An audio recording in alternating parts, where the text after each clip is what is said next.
Lo que cantaba Luna hace un ratito decía: hambre, pestilencias, guerras y rumores de guerra. Esta es una profecía del Señor Jesús. Y hace poco más de 3 semanas que venimos viendo a través de la televisión o a través de los distintos canales, en las redes sociales, videos de cohetes, misiles, flotas de guerra, aviones y todo lo que tenga que ver con lo bélico. Por esa guerra que se desató en Medio Oriente hace poco más de 3 semanas, fue una estrategia de Estados Unidos e Israel. Comenzaron los ataques con una cuestión preventiva, ellos dicen, porque teniendo que Irán alcance a fabricar la bomba atómica, quieren cortarle el camino y para que no lo logre, y que eso provoque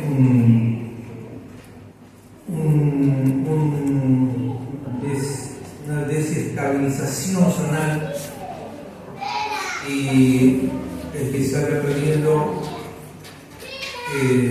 mayormente es el Israel, porque conocemos, en base a las manifestaciones que han vertido estos países que quieren que Israel desaparezca. En base a esta guerra también analistas geopolíticos hacen una serie de conjeturas. Unos dicen: bueno, este es el preludio de una tercera guerra mundial, es el inicio de una tercera guerra mundial. Otros dicen: bueno, sabemos lo belicosos que son, están todo el tiempo en guerra, estos países ya nos tienen acostumbrados. Otros dicen: bueno, va a ser una de esas guerras cortitas que ellos saben tener, así que se manejen. Y un par de teorías más a nivel secular, vamos a decir. Pero otros van más allá, otros que le dan un sesgo espiritual a este conflicto y se animan a decir que esto es el inicio, la preparación para que luego, cuando estén dadas las condiciones, se pueda construir un tercer templo en territorio israelí, allí donde se encuentra el monumento de la cúpula dorada, donde, según todos coinciden, está emplazado exactamente sobre la roca, una roca donde se dice que Abraham estuvo a punto de sacrificar a su hijo, donde también los judíos dicen que es la roca madre, porque dice que desde allí comenzó toda la creación. Y que esto es algo difícil para el hombre, pero no es imposible para Dios, ¿verdad? Nada es imposible para Dios. Entonces, ¿por qué la necesidad? Saben que estuve mirando varios videos, estudiando bastante este tema y me he dado cuenta que dentro de los judíos, dentro de los israelitas, no todos están de acuerdo con que se construya un tercer templo.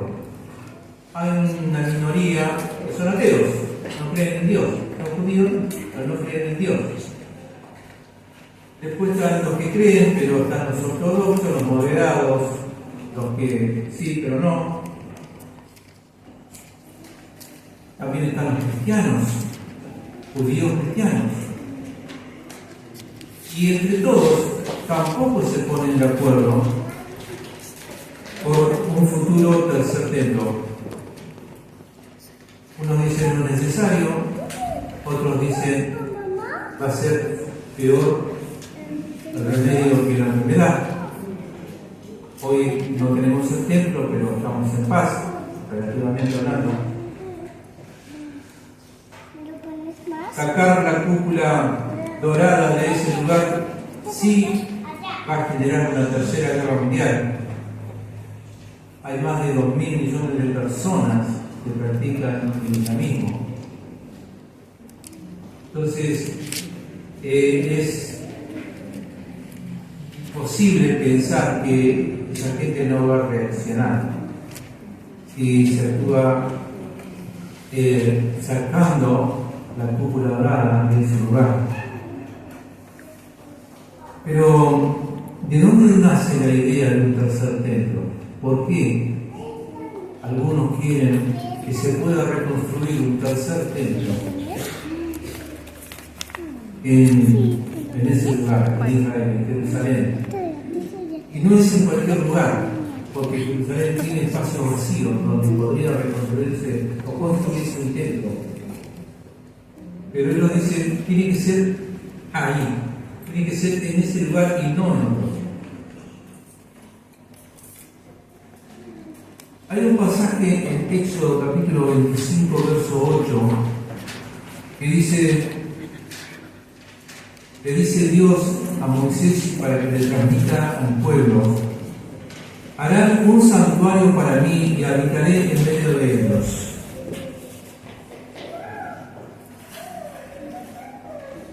Todos aquellos que creemos en Dios, todos aquellos que tenemos temor de Dios y que queremos mantener una relación con Dios, quisiéramos que Dios habite en medio de nosotros, ¿verdad? Se sabe citar muy recurrentemente que Dios habita en medio de las alabanzas de su pueblo. Cantamos y adoramos a través de las alabanzas porque queremos que esa palabra se cumpla en nosotros. Pero así como cuando Moisés subió al monte para buscar las tablas de la ley, y tardaba, muchos comenzaron una rebelión porque ellos pretendían un Dios visible y no un Dios etéreo, algo que no se pudiera ver ni tocar, aunque sí podían ver la manifestación de su poder, pero ellos querían verlo, tocarlo, y por eso construyeron un becerro de oro. Y acá también ellos necesitan, algunos, como te dije, no todos, pero algunos necesitan ver el templo ahí levantado. Entonces, al principio, cuando escucharon esta orden,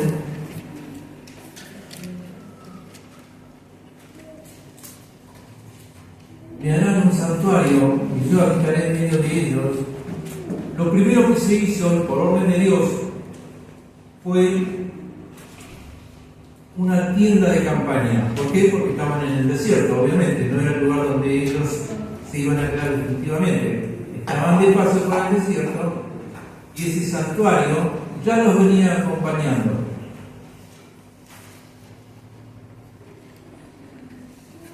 Entonces comenzó a hacerse una colecta de materiales para construir esa tienda de campaña, el tabernáculo, allí donde Moisés, cada vez que Dios lo convocaba o que él necesitaba hablar con Dios, iba a ese lugar, a ese campamento, a esa carpa, a ese tabernáculo para hablar con Dios.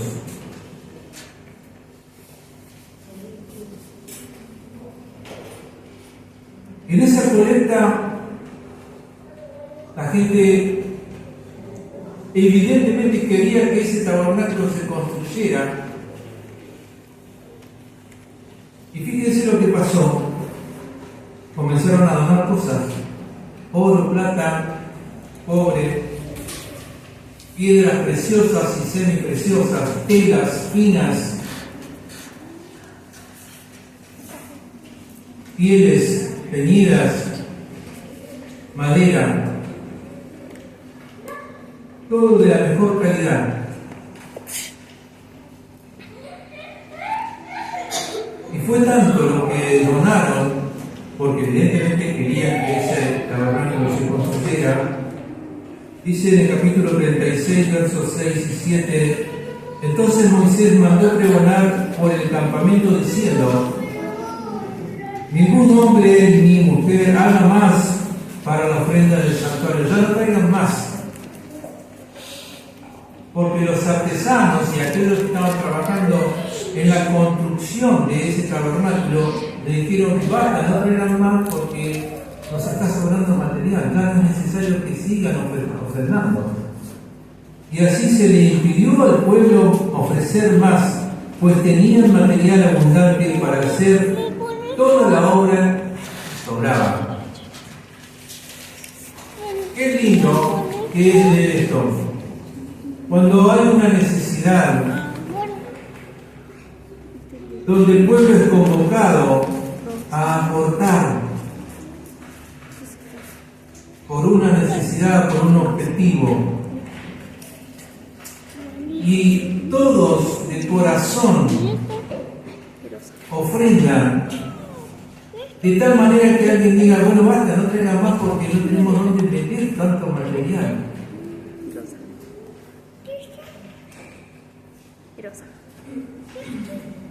Y así fue como se construyó este tabernáculo que los acompañaba en el desierto y más allá. Porque recuerdan que en los días de David todavía estaba el tabernáculo. Hasta que fue necesario construir un templo. David sentía en su corazón el deseo de construir una casa para Dios. Él decía: para honrar a Dios. Solo que él participó en muchas batallas. Y había sangre inocente en las manos de David. Y por eso Dios le impidió que él fuera el constructor de ese templo, de ese primer templo. Y le dijo que no iba a ser él, sino su hijo, el que iba a llevar adelante la obra. Pero mientras tanto, David hizo lo que Moisés al principio. Empezó a juntar material, pero ya no era un campamento, ya no era un tabernáculo, algo portátil, sino que iba a ser con base firme, un edificio de piedra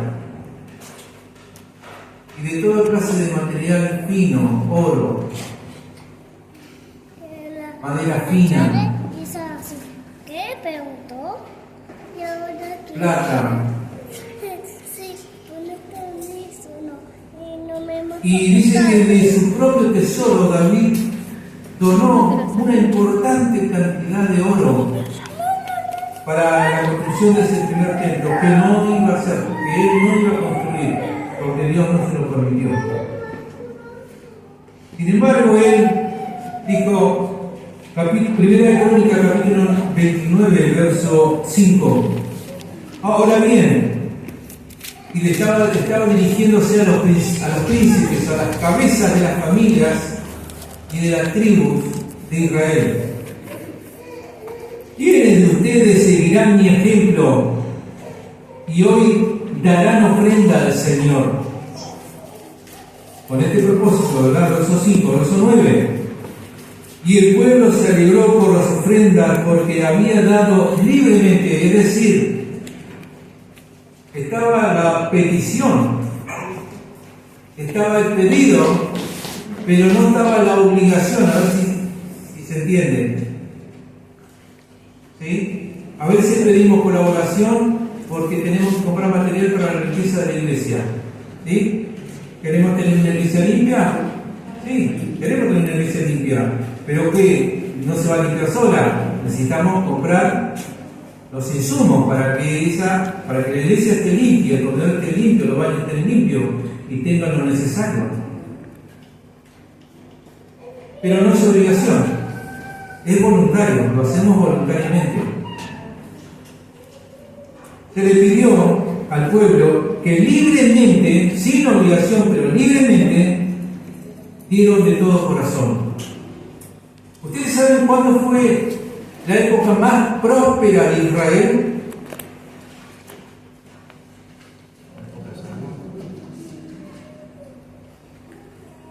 Y David unificó los reinos, todas las tribus, ¿verdad? Unificó, primero estaban de un lado los de Samuel y estaban los que lo apoyaban a él. Él, a través de diplomacia, política, guerras, logró unificar todo el reino. Después, Salomón lo enriqueció, incluso amplió los territorios. Pero, ¿por qué tanta bonanza? ¿Por qué tanta bendición?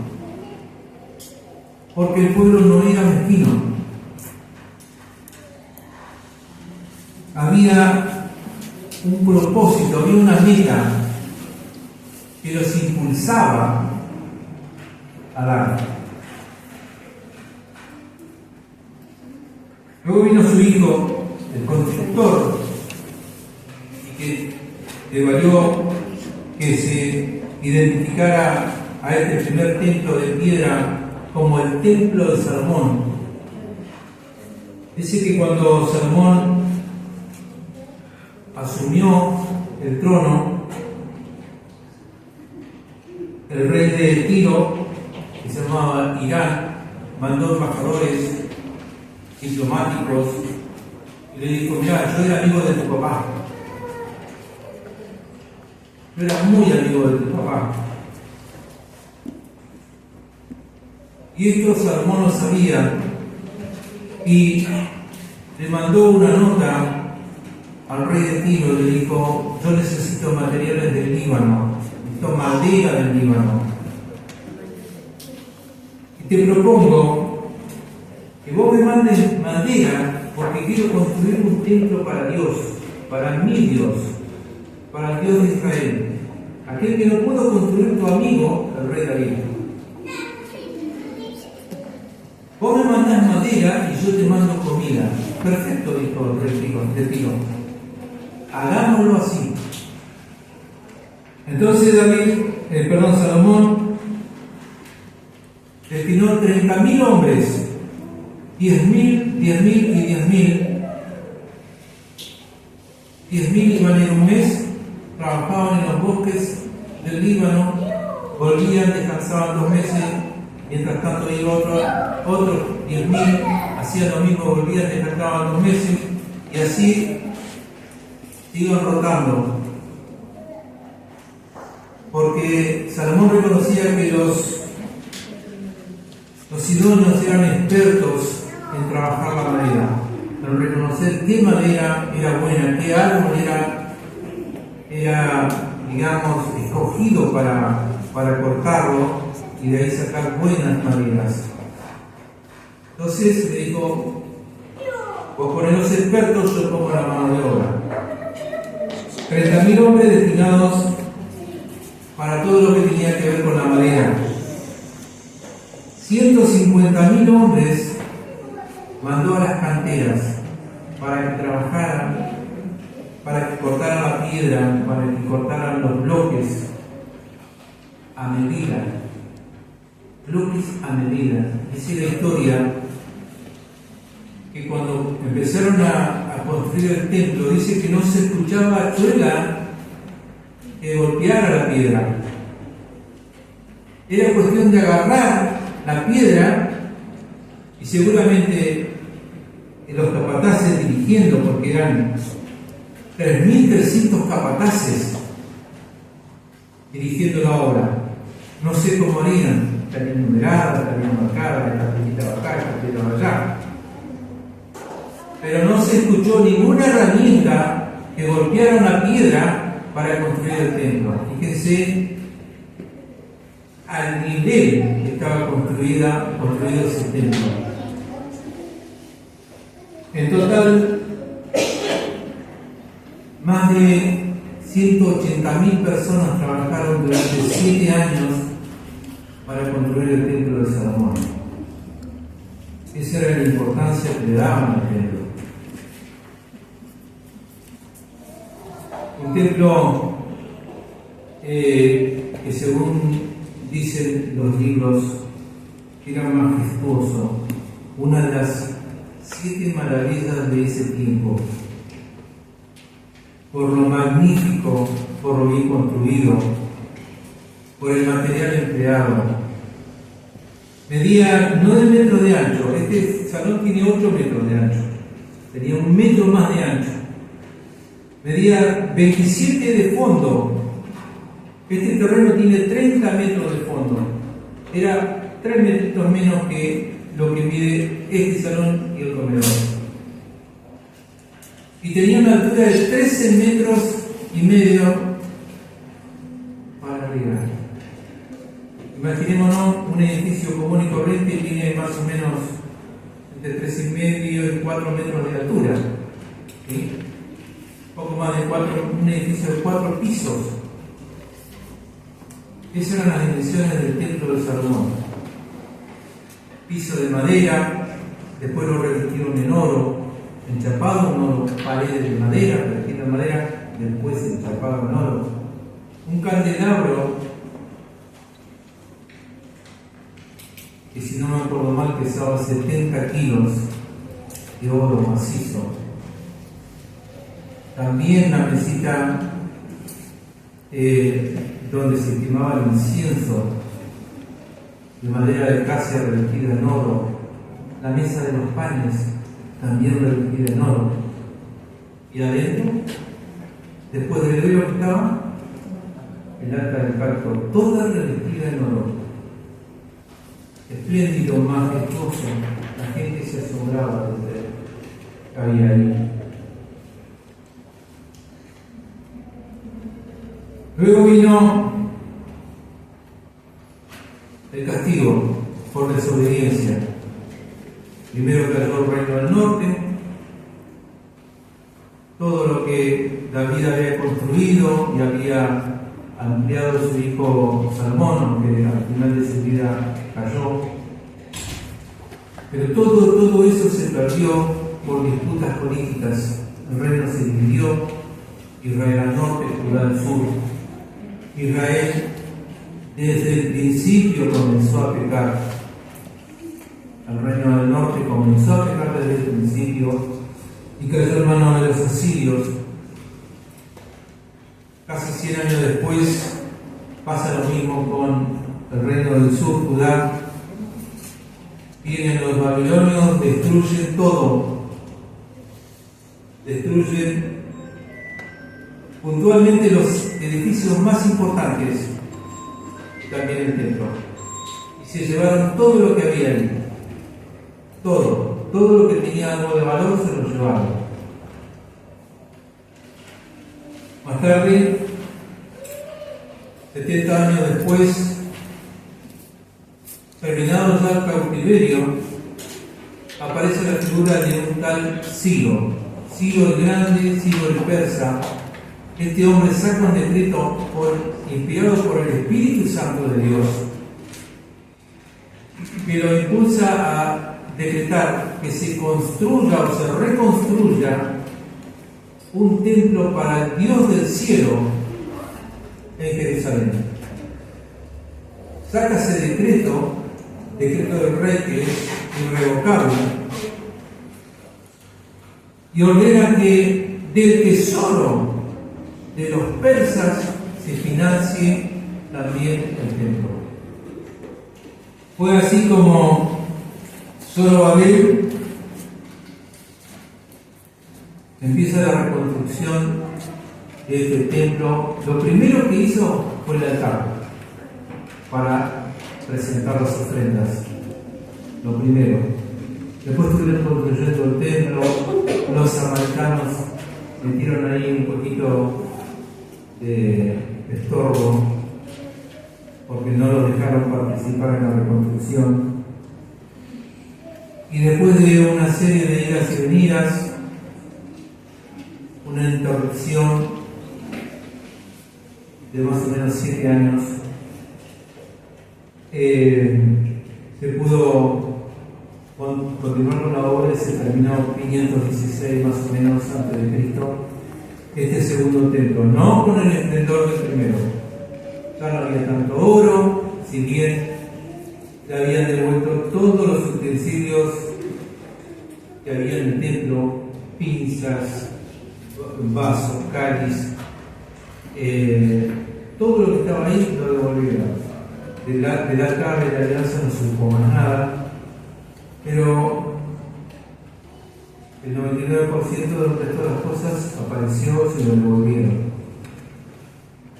Y así se pudo reconstruir el segundo templo. Luego vinieron los griegos, profanaron el templo, la familia de los macabeos lo recuperaron, lo purificaron, de ahí sale la fiesta de Purim, o de las luces, también conocida, Hanukkah. Y luego aparece un idumeo, es decir, un descendiente de Saúl, que se llamó Herodes, conocido también como Herodes el Grande, que no contaba con el aprecio del pueblo. ¿Por qué? Porque según la promesa davídica, o el pacto davídico, que decía que siempre iba a haber un descendiente de David en el trono. Pero Herodes no era descendiente de David, era descendiente de Saúl, nada que ver. Por eso es que no contaba con el favor del pueblo. Para congraciarse con el pueblo, este segundo templo, recuperado por los macabeos, comenzó a embellecerlo. Mármol blanco, materiales finos. Él fue el creador de la explanada de unas 15 hectáreas más o menos. Una obra que comenzó en el año 20 antes de Cristo y terminó más o menos en el 26. 46 años duró la remodelación que hizo Herodes del templo. Había quedado tan bien, tan lindo, era tan esplendoroso con ese mármol blanco que se veía a kilómetros ese templo. El punto tal que en cierta oportunidad los apóstoles, caminando cerca del templo y de la explanada, le dijeron a Jesús: Maestro, ¿te fijaste qué hermosas estas piedras? ¿Qué trabajo que hicieron? ¿Qué le dijo Jesús? De esto no quedan piedra sobre piedra. Y fue así como en el año 70 vino el general Vespasiano, un general romano, a raíz de una revuelta que habían comenzado los judíos, cansados de pagar impuestos, cansados de no tener derecho a nada. Comenzaron una revuelta, mandaron los ejércitos. En este interín muere Nerón, lo mandan a buscar a Vespasiano, el Senado lo nombra emperador a Vespasiano y él deja a su hijo Tito para que continúe esta obra, que era el asedio y destrucción de Jerusalén. Y finalmente en el año 70, Tito Vespasiano destruye la ciudad y el templo, saquea todo lo que había en el templo. Se dice, casi con seguridad, esto es así, que con el botín que obtuvieron de Jerusalén en el año 70, construyeron el Coliseo de Roma. Una obra monumental, 50 metros de alto, 180 metros de largo, un óvalo así, 150 metros de ancho, con gradas, con sombra para el verano. Una obra monumental. Y a pocos metros del Coliseo está el Arco del Triunfo, donde está esculpido en piedra el saqueo de Jerusalén, donde aparece en primera plana el candelabro que trajeron un candelabro de oro que trajeron de Jerusalén. Entonces esta es una breve historia de por qué está en el consciente colectivo, de gran parte del pueblo judío y cristiano, que tiene que haber un tercer templo, donde habite Dios en medio de su pueblo.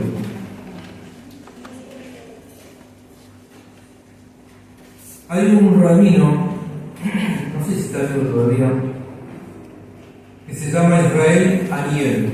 Este hombre fundó una ONG, un instituto, que se llama el Instituto del Templo.